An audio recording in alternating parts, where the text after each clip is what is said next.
Kronologi kapal tenggelam di Buton Selatan usai hadiri HUT Buteng 15 meninggal dunia.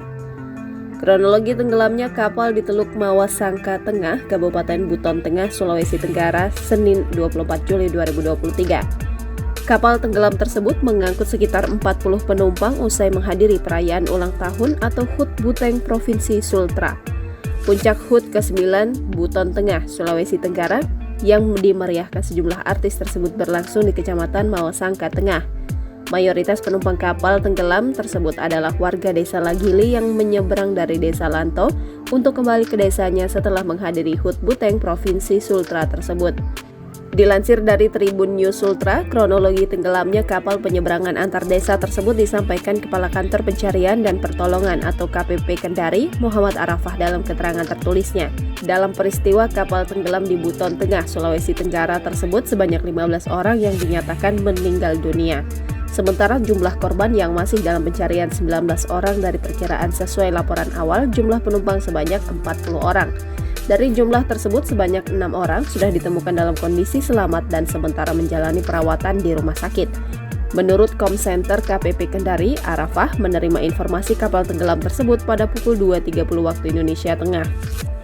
Informasi tenggelamnya kapal tersebut diterima dari salah seorang anggota kepolisian sektor atau Polsek Mawasangka Tengah. Berdasarkan laporan tersebut, tim rescue unit siaga SAR Muna diberangkatkan sekitar pukul 2.50 waktu Indonesia Tengah dengan menggunakan rescue car yang membawa satu rubber boat atau perahu karet untuk memberikan bantuan awal. Jarak tempuh lokasi kejadian kapal tenggelam dengan unit siaga SAR Muna sekitar 95 km. Pada pukul 4.50 waktu Indonesia Tengah, tim rescue pos SAR Bau-Bau juga diberangkatkan dengan menggunakan RB210 dengan membawa dua rubber boat untuk memberikan bantuan SAR. Jarak tempuh lokasi kejadian dengan pelabuhan Murhum Bau-Bau sekitar 16 nautical mile atau nm. Pada pukul 5.20 waktu Indonesia Tengah, unit siaga Marmuna tiba di lokasi kejadian dan langsung berkoordinasi dengan aparat setempat. Selanjutnya, seluruh tim yang tiba di lokasi kejadian melakukan pencarian korban kapal tenggelam.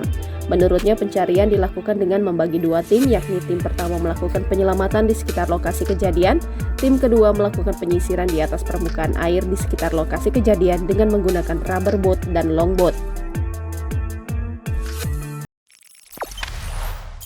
Jangan lupa subscribe, share, komen, dan like ya!